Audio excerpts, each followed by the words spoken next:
भारत माता की, भारत माता की, इनकलाब, वंदे। आज कोने कोने से आए हुए मेरे सभी युवा साथियों, आप सब लोगों को मेरा नमस्कार, सबको मेरा प्रणाम।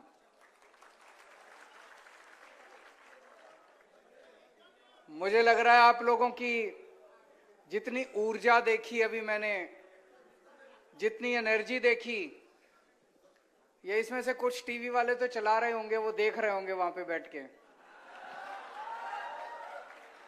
तो मैं सोच रहा था कि अभी सुन रहे थे कि मनीष सिसोदिया को अगले 10 दिन में गिरफ्तार करेंगे, लेकिन अब तो मुझे लगता है अगले 2-3 दिन में ही गिरफ्तार कर लेंगे इनको। दोस्तों, आज महाराजा कृष्ण कुमार सिंह जी के धरती पे आके बहुत अच्छा लग रहा है। वो एक बहुत महापुरुष थे, महान व्यक्ति थे। आजादी के बाद सबसे पहले देशभक्ति का जज्बा दिखाते हुए उन्होंने अपनी रियासत सरदार पटेल को सौंपी थी। और जैसा अभी ईशुदान भाई ने बताया कि उनके इलाके के अंदर कहीं चोरी हो जाती थी तो या तो पुलिस उस चोर को पकड़ के सामान वापस दिलाती थी, और अगर पुलिस सामान वापस ना दिला पाए तो सरकारी खजाने से उस आदमी को उसका हर्जाना भरा के। ऐसी महान शख्सियत को आज इस मंच के और इस धरती से मैं भारत सरकार से अपील करता हूं कि ऐसी महान शख्सियत को भारत रत्न से नवाजा जाए।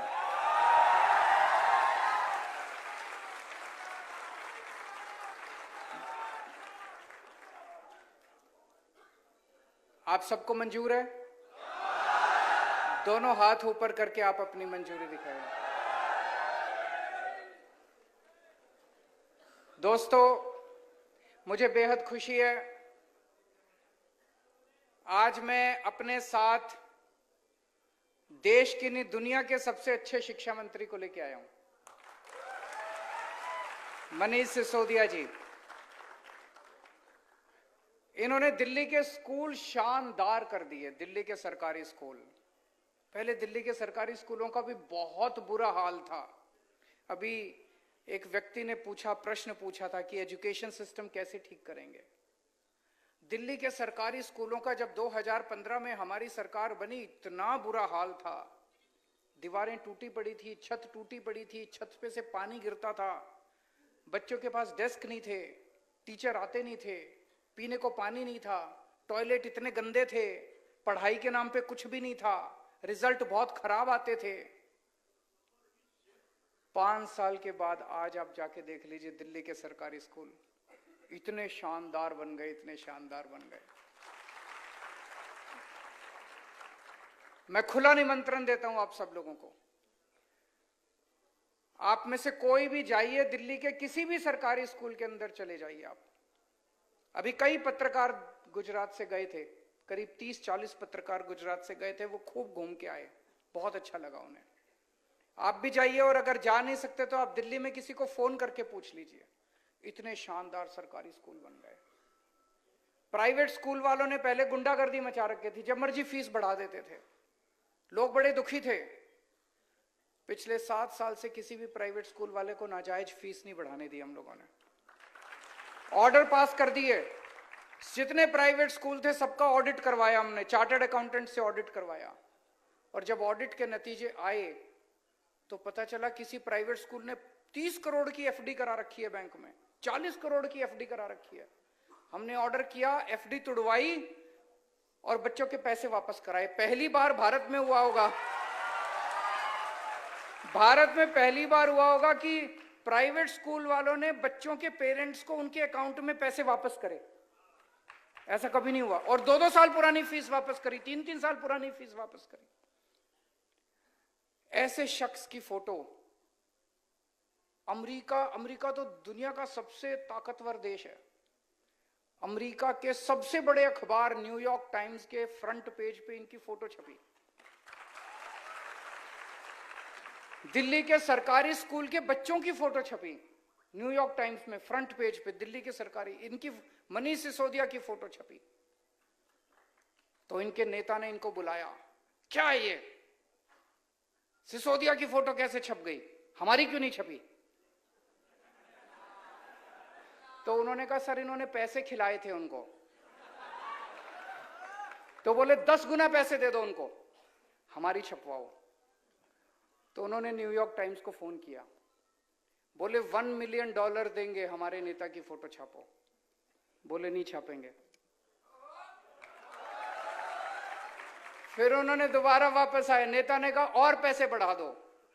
उन्होंने कहा 100 करोड़ रुपया देंगे, हमारे नेता की फोटो छापो। न्यूयॉर्क टाइम्स वालों ने कहा ये तुम्हारे वाला मीडिया नहीं है,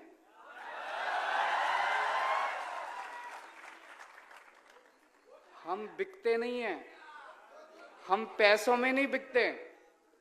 उन्होंने ही नहीं छापी। इन लोगों को लगता है कि दुनिया में सब कुछ बिकता है।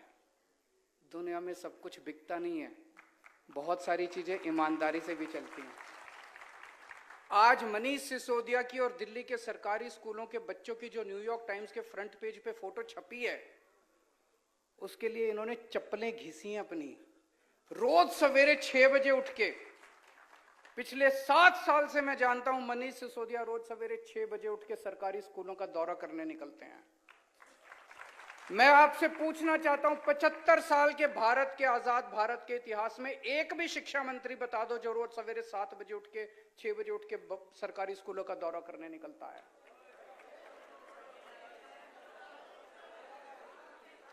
कोई नहीं निकलता।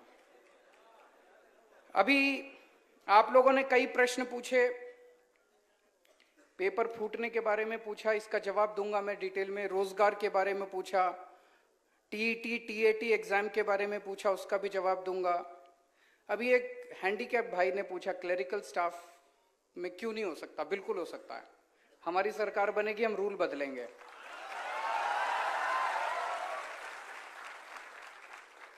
और जो आपने उसको हाय दिया, आप हमें आशीर्वाद दीजिएगा।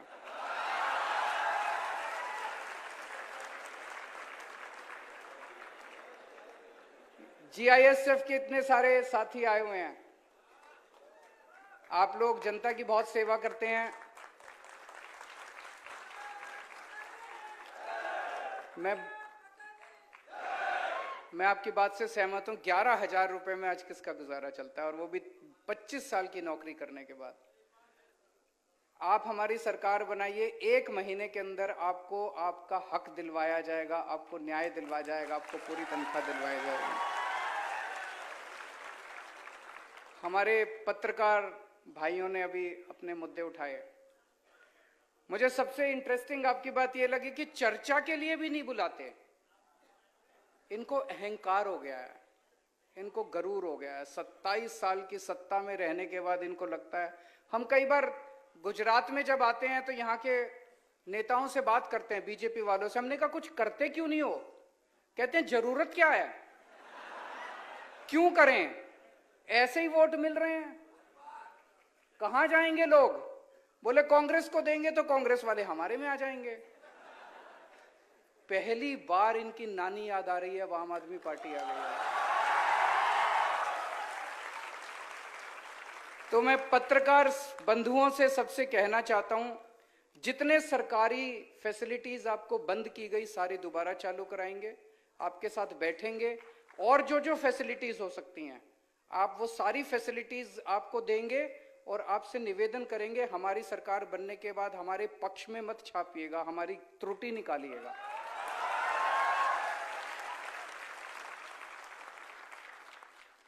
अब सीधा मुद्दे पे आता हूं, मैं पॉलिटिकल बात नहीं करूंगा। 2018 में तलाटी का पेपर हुआ, 1800 पोस्ट थी, 32 लाख लोगों ने अप्लाई किया। आज तक वो पेपर नहीं करा इन लोगों ने, पेपर कराया ही नहीं इन लोगों ने। अभी 2022 में दोबारा एप्लीकेशन फॉर्म मंगाए, लेकिन इन्होंने पेपर नहीं कराया। जो सरकार 5 साल में पेपर नहीं करा सकती, वो सरकार कैसे चलाएंगे? उनसे सरकार, उसके बस की बात नहीं है।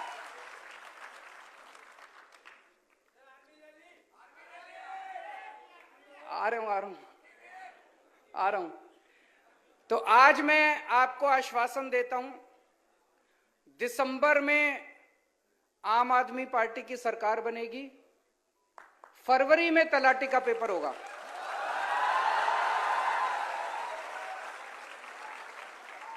फरवरी में तलाटी का पेपर होगा, अप्रैल तक नतीजे आ जाएंगे और अप्रैल के महीने में जो जो सफल कैंडिडेट होंगे उनकी पोस्टिंग हो जाएगी।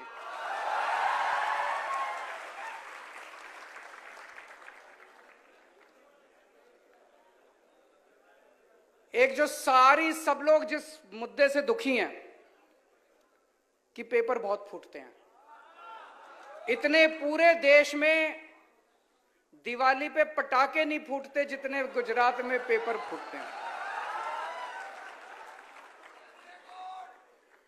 मैं अभी लिस्ट पढ़ रहा था, 2014 में चीफ ऑफिसर का पेपर फूटा, 2015 में तलाटी का पेपर फूटा, 2016 में जिला पंचायत तलाटी का पेपर फूटा, 2017 में 12वीं का बायोलॉजी का पेपर फूटा, 2017 में जीटीयू का सिविल इंजीनियरिंग का पेपर फूटा, 2018 में टेट का पेपर फूटा, 2018 में मुख्य सेवी का पेपर फूटा, 2018 में नायब चिटनीस का पेपर फूटा, 2018 में लोक रक्षक का पेपर फूटा, 2018 में बिन सचिवालय क्लर्क का पेपर फूटा, 2018 में बीएड का पेपर फूटा, 2021 में हेड क्लर्क का पेपर फूटा, 2021 में सौराष्ट्र यूनिवर्सिटी इकोनॉमिक्स का पेपर फूटा, 2022 में वन रक्षक का पेपर फूटा, 2022 में पीजीवीसीएल जूनियर असिस्टेंट का पेपर फूटा, 2022 में 7वीं क्लास का पेपर फूटा, साउथ गुजरात यूनिवर्सिटी पेपर फूटा, 2022 में 10वीं का हिंदी का पेपर फूटा।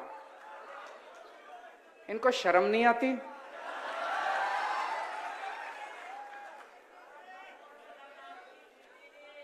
इनसे पेपर नहीं होते, ये सरकार कैसे चलाएंगे? आप लोग क्यों वोट देते हो इनको? ऐसे लोगों को क्यों वोट देते हो जिनसे पेपर नहीं होते? वो सरकार कैसे चलाएंगे? सरकार चलाना बड़ा मुश्किल काम है, इनसे एक पेपर नहीं होते, आपने इनको इतनी बड़ी जिम्मेदारी दे दी। कोई जेल गया क्या आज तक पेपर फूटने की वजह से? अब जेल जाएगा, अब जेल जाएगा। मध्य प्रदेश में तो व्यापम घोटाला हुआ था, ये तो महाव्यापम घोटाला चल रहा है। गुजरात के अंदर तो महाव्यापम घोटाला चल रहा है। मनीष सिसोदिया ने कोई गलत काम नहीं किया, झूठा केस बना के सीबीआई इनके यहां भेज दी, लेकिन आज तक पेपर फूटने वाले के यहां किसी के यहां सीबीआई नहीं गई, सीबीआई की रेड नहीं, कोई सीबीआई। क्यों? वो सारे इन्हीं के लोग हैं जो पेपर फोड़ते हैं। तो हमारी सरकार बनेगी, कानून लेके आएंगे, पेपर फोड़ने वालों को कम से कम 10 साल की सजा होगी। और 2015 के बाद से जितने पेपर फूटे सबके केस खोले जाएंगे, सबकी इंक्वायरी दोबारा कराई जाएगी और सबको जेल भेजेंगे। जितने पेपर फोड़े इन्होंने सबको जेल भेजेंगे, पेपर फोड़ने वालों। अब खबरदार, दिसंबर के बाद अगर किसी ने गुजरात में पेपर फोड़ा तो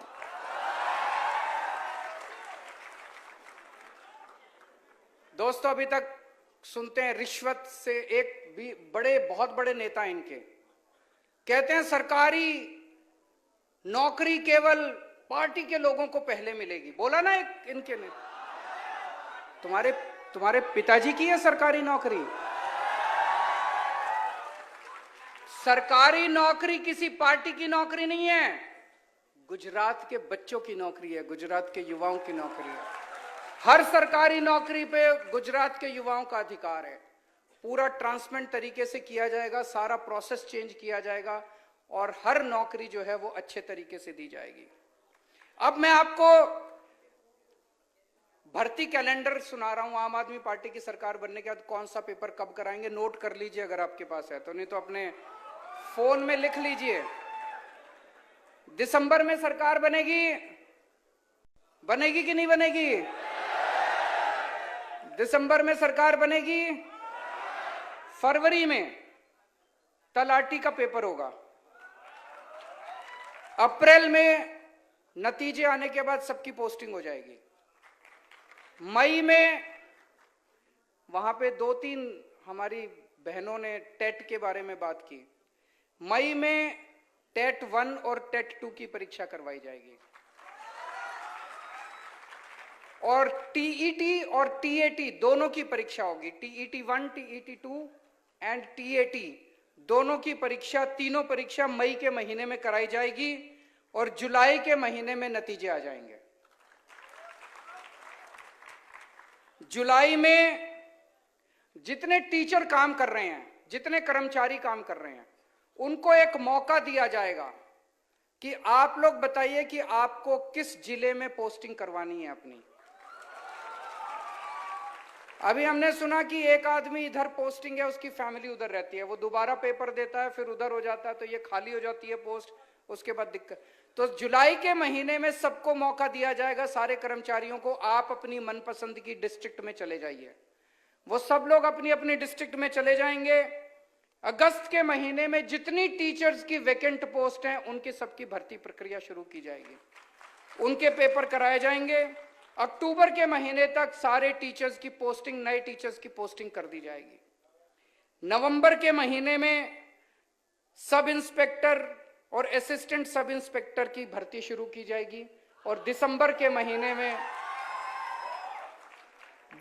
महीने में सबको पोस्टिंग कर दी जाएगी। मंजूर है? ठीक है ना? गलत तो नहीं है? तो ये भर्ती कैलेंडर हमारी तरफ से आपको गारंटी है। दूसरा, दिल्ली में जैसे अभी मनीष सिसोदिया जी ने बताया, हमने 12 लाख बच्चों को रोजगार दिलवाए हैं पिछले कुछ सालों में। तरह तरह के तरीके से, अलग अलग तरीके से पोर्टल खोला, जॉब फेयर लगाए, जॉब मेला लगाया, रोजगार के लिए हमने काफी काम किया, सरकारी नौकरियां निकाली, प्राइवेट नौकरियां निकाली, 12 लाख बच्चों को रोजगार दिलाया। तो रोजगार दिलाना आता है हमको, हमारी नीयत भी साफ है।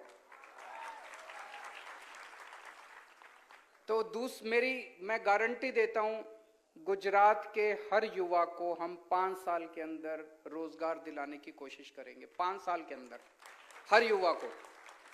लेकिन जब तक रोजगार नहीं मिल जाता, तब तक बेरोजगार युवा को 3,000 रुपए हर महीने बेरोजगारी भत्ता दिया जाएगा। कल मैं किसी से बात कर रहा था, वो कह रहा था पैसा कहां से आएगा। फिर मैंने उसको 2 आर्टिकल दिखाए। मैंने कहा देखो, ये 2 स्कैम बंद हो गए तो बेरोजगारी भत्ते का सारा पैसा आ जाएगा। इतना लूट मचा रखी है इन्होंने, इतनी लूट मचा रखी है इन्होंने, पैसे की कमी नहीं है, चिंता मत करना।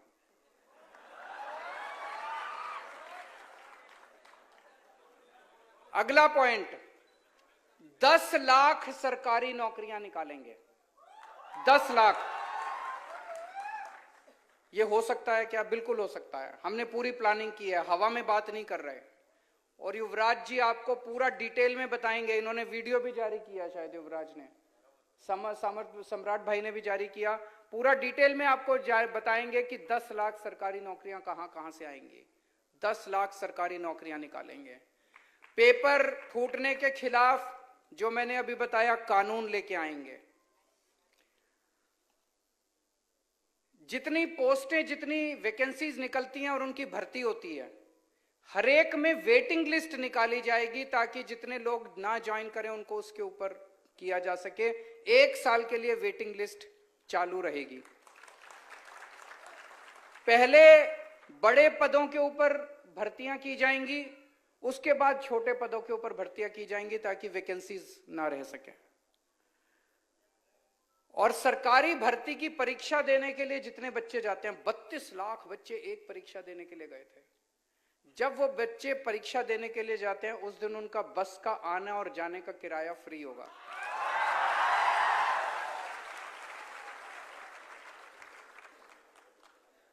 और कई बच्चों ने कहा कि जब भी सरकार आती है 4 साल कुछ नहीं करती, फिर 5वें साल में भर्ती निकालती है, और 5वें साल में भर्ती निकालने के बाद आधों को मिलती है और फिर उसके बाद 4 साल तक ऐसे ही लटक। हमारी अभी पंजाब में सरकार बनी है, सरकार बनते ही हम लोगों ने नौकरियां निकालनी चालू कर दी। 26,000 बच्चों को अभी नौकरियां देने वाले हैं, 36,000 बच्चों को पक्का करने वाले हैं। जैसे ही हमारी सरकार बनेगी, मैंने आपको भर्ती कैलेंडर बता दिया, पहले साल से ही आपको सारी भर्तियां चालू हो जाएंगी। और आखिरी पॉइंट कि जितने प्राइवेट नौकरियां हैं गुजरात के अंदर, उसमें 80% नौकरियां उनको गुजरात के बच्चों को देनी पड़ेगी। रिजर्वेशन होगा, उसके लिए कानून लाया जाएगा।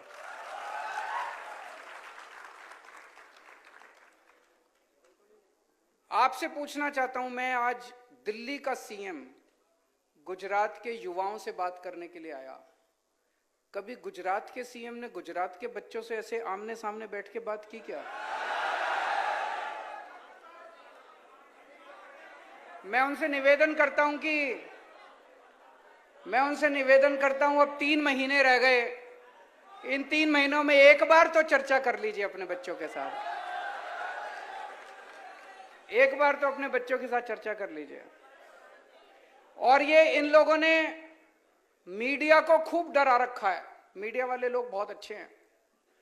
मीडिया को इन्होंने खूब डरा रखा है। सारे मीडिया को उन्होंने ऑर्डर जारी किया हुआ है कि किसी भी डिस्कशन में आम आदमी पार्टी वालों को नहीं बुलाना। अखबारों को कहा हुआ है कि आम आदमी पार्टी की खबर नहीं छपनी चाहिए। तो मैं आज गुजरात के युवाओं को अपील करना चाहता हूं, अपने अपने सोशल मीडिया को उठा लेना और ये वाला चुनाव सोशल मीडिया के ऊपर लड़ेंगे। सारे युवा आज ही जितना हो सकता है, फेसबुक के ऊपर, ट्विटर के ऊपर, इंस्टाग्राम के ऊपर, लिंक्डइन के ऊपर, जितना हो सकता है हर एक के ऊपर आप डालो कि इस बार सब लोग आम आदमी पार्टी को वोट दो। जैसे हम लोगों ने दिल्ली बदली, फिर पंजाब बदल रहे हैं, आप सबके साथ मिलकर गुजरात को भी बदलेंगे, नया गुजरात बनाएंगे। जो मेरे को लग रहा है गुजरात एक बड़ा बदलाव मांग रहा है। 27 साल में इन लोगों से तंग आ गया गुजरात एक बड़ा बदलाव की तरफ जा रहा है। हम सब मिलके अब एक नया गुजरात बनाएंगे। भारत माता की।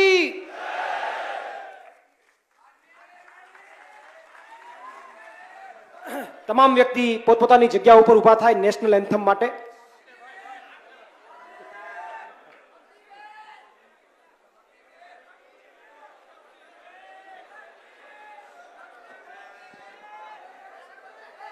अग्निवीर, ये बड़े दुख की बात है, ये बड़े दुख की बात है कि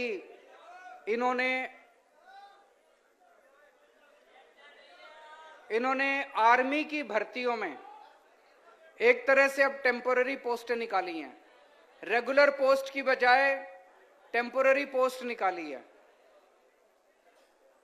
क्यों निकाली है? लोगों ने इनसे पूछा कि भाई ये 4-4 साल वाली पोस्टें क्यों निकाली है?